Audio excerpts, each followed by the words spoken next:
अस्सलाम वालेकुम जी। अच्छा जी, आज सुबह हम निकले थे लाहौर से, और लाहौर से निकले थे हम चोलिस्तान के लिए। तो इस वक्त हम रास्ते में हैं जी, और उकाड़ा बाईपास पे इस वक्त हम लोग खड़े हुए हैं और यहाँ पे हमने नाश्ता करना है। और हमने कांस्टेंट स्पीड जो है वो 70, 80, 90 बस ये रखी हुई है। इससे ज़्यादा स्पीड हम नहीं दे रहे बाइक्स को, क्योंकि उसकी वजह ये है कि ट्रैवल जो है वो एंजॉय करने के लिए होता है। और जैसे ही आगे आपने जाना है तो रास्ते में रुकते हुए जाएं, एंजॉय करते हुए जाएं। कोई आपको स्पीड देने की ज़रूरत ही नहीं है, हाईवे है। और वैसे भी अभी गवर्नमेंट जो है उसने वो कर दिया है कि 60 किलोमीटर की स्पीड कर दी है, तो ज़ाहिर हाईवे पे थोड़ी सी छूट होती है। नहीं जी, अभी नाश्ता हमने कर लिया, नाश्ता करके बस अभी हमारी तैयारी है जी, अब निकलेंगे हम यहाँ से। उकाड़ा बाईपास पे इस वक्त हम।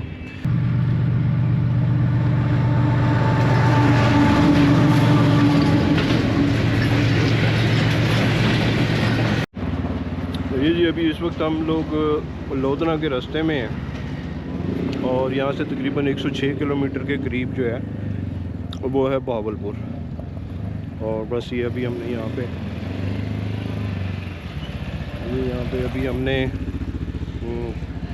थोड़ी रिफ़्रेशमेंट की है, और रिफ़्रेशमेंट के बाद बस अब हम यहाँ से निकलने लगे। अब हम डायरेक्ट इंशाल्लाह बहावलपुर जाके ब्रेक लगाएंगे। मैं और साथी बाइकर्स रात गए चोलिस्तान पहुँचे, जहाँ फ़हीम सुमरो ने कैंप साइट का इंतज़ाम किया था। वहाँ इंटरनेशनल लेजेंडरी बाइकर इकबाल घांगला साहब खुसूसी तौर पर हमसे मुलाकात के लिए आए।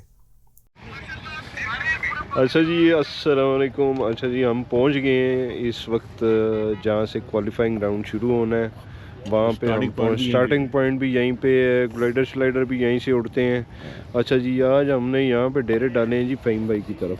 अस्सलाम वालेकुम। क्या हाल है? कैसे हैं जी? शुक्र अल्हम्दुलिल्लाह। मुर्शिद आप क्या आपने जंगल में मंगल लगाया हुआ फ़हीम भाई? सर, ये तकरीबन 13-14 साल से जो है ना, हम इस दश्त में आ रहे हैं और यकीन जाने कि हम आकर यहाँ पर अय्याशी करते हैं।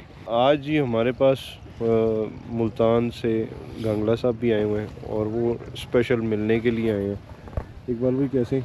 अल्लाह का शुक्र है जी। आप सुनाएं जी, क्या हाल है? पहले तो आपको वेलकम करते हैं चोलिस्तान के अंदर। Sir thank you. और दूसरा ये है कि आप फ़हीम भाई के पास यहाँ पे पहुँचे हैं और मैं स्पेशल आपको मिलने के लिए यहाँ पे आया हूँ। सर और उसके बाद सुबह फिर हम इकट्ठे हैं यहाँ पे, आपको क्वालिफाइंग दिखाएंगे। उसके बाद अगले दिन रेस है वो यहीं से स्टार्ट होती है, वो दिखाएंगे आपको।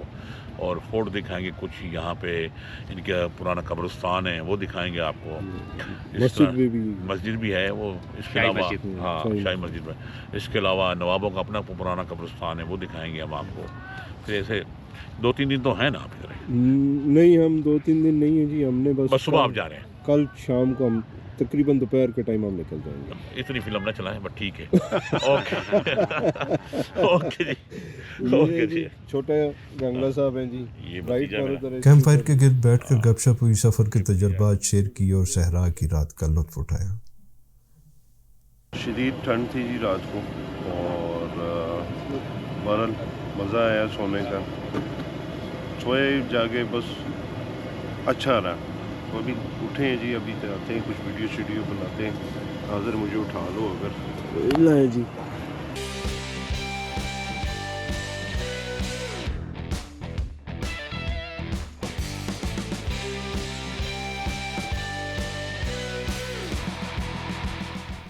सुबह ताज़ा दम होने के बाद नाश्ता किया, जिसके बाद इर्तज़ा और नाजिर ने सहरा में बाइक चलाई और साथ ही फ़हीम सुमरो साहब ने भी मेरी बाइक का तजर्बा किया।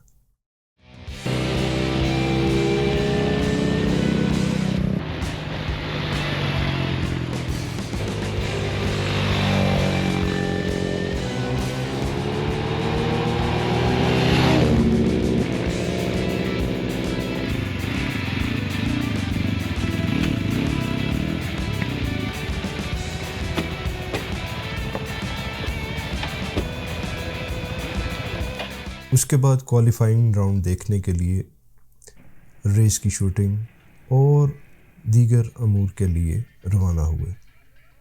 रेस के जोशो खरोश को करीब से महसूस किया और जीप रैली की रफ्तार और महारत को कैमरे में कैद किया।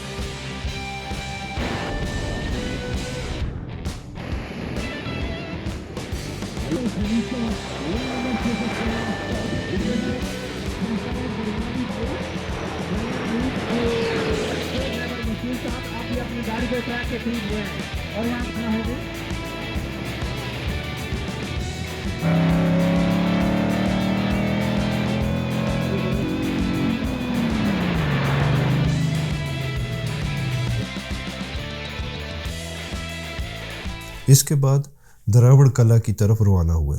दरावड़ कला चोलिस्तान का एक तारीखी विरसा है।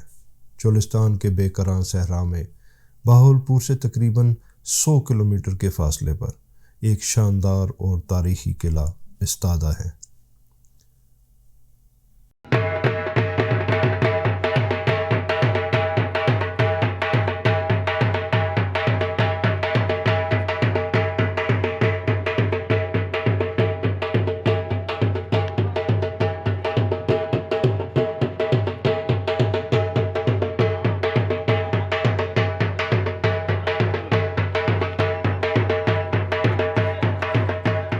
किला दरावड़, ये किला न सिर्फ अपनी अजमत और शान का मजहर है बल्कि सदियों पर मुहीत एक तारीख का अमीन भी है।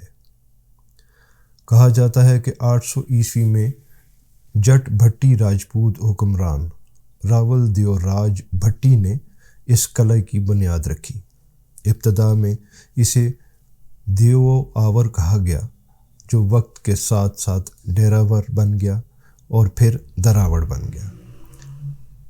किले की बुलंद बाला दीवारें जो 30 मीटर ऊंची और तकरीबन 1.5 किलोमीटर के दायरे में फैली हुई हैं, आज भी इसके माजी की शानदार हुक्मरानी का पता देती हैं। ये किला कई सदियों तक ताकत और हुक्मरानी की अलामत रहा। 1733 में नवाब सादिक मोहम्मद अव्वल ने इसे फतह किया और बहावलपुर रियासत का हिस्सा बना लिया। वक्त के साथ साथ इस किले ने कई हमले, फतूहात और हुक्मरानी के अदवार देखे। बहावलपुर के नवाबों ने इसे अपनी शाही रिहाइशगाह बनाया और वक्तन फ़वक्तन इसकी तज़ीन और आराइश की। ये किला एक शानदार दिफाई निज़ाम रखता था। इसमें एक वसी कैद खाना, फांसी घाट, दरबार, शाही कमरे और एक खुफिया सुरंगों का जाल भी मौजूद था, जो किसी भी हंगामी सूरत हाल में इस्तेमाल की जाती थी। किले के साथ साथ एक बड़ा तालाब मौजूद था, जिसके बारे में कहा जाता है कि इसकी तह पीतल की बनी हुई थी ताकि बारिश का पानी सहरा में जज्ब ना हो सके। आज ये तारीखी किला अपनी खस्ता हाली की दास्तान सुनाता है। वक्त गुजरने के साथ इस पर तवज्जो कम होगी और अब ये एक ज़वाल पजीर वर्सा बन चुका है। हालांकि चोलिस्तान जीप रैली जैसे इवेंट्स की वजह से इसे देखने के लिए मुल्की और गैर मुल्की सयाह यहाँ आते हैं, मगर इसकी बहाली और हिफाजत के लिए कोई मौसर इक़दाम नहीं किए जा रहे। किला दरावड़ सिर्फ एक यादगार नहीं बल्कि एक अहद की निशानी है। यह हमारी तारीख़, विरसे और शनाख्त का हिस्सा है, जिसे महफूज रखना हम सब की ज़िम्मेदारी है। अगर हमने इसकी बहाली की जानब तवज्जो ना दी तो शायद आने वाली नस्लें इसे सिर्फ किताबों और तस्वीरों में ही देख सकेंगी। शाही मस्जिद, जो मुगलिया तर्ज तामीर का शानदार नमूना है, किले के करीब मौजूद है। इसके साथ ही शाही कब्रिस्तान, जहां नवाब बहावलपुर के ख़ानदान के अफराद मदफून हैं। यह किला और इससे जुड़ी इमारतें तारीखी सकाफत, फ़न तामीर की आला मिसाल हैं। अगले दिन 213 किलोमीटर राउंड के आगाज़ का मंजर देखा।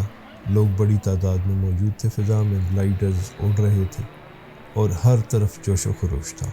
रेस का आगाज़ होते ही गाड़ियाँ तेज़ रफ्तारी से मुकाबला करती दिखाई दी, जो पाकिस्तान की ऑफ रोड रेसिंग का शानदार मंजर पेश कर रही थी। दिन भर की मसरूफियत के बाद सबने जल्दी आराम किया, क्योंकि अगली सुबह बहावलपुर के लिए रवानगी थी, जहां मज़ीद तारीखी और दिलचस्प मुकामात का सफ़र हमारा मुंतज़िर था।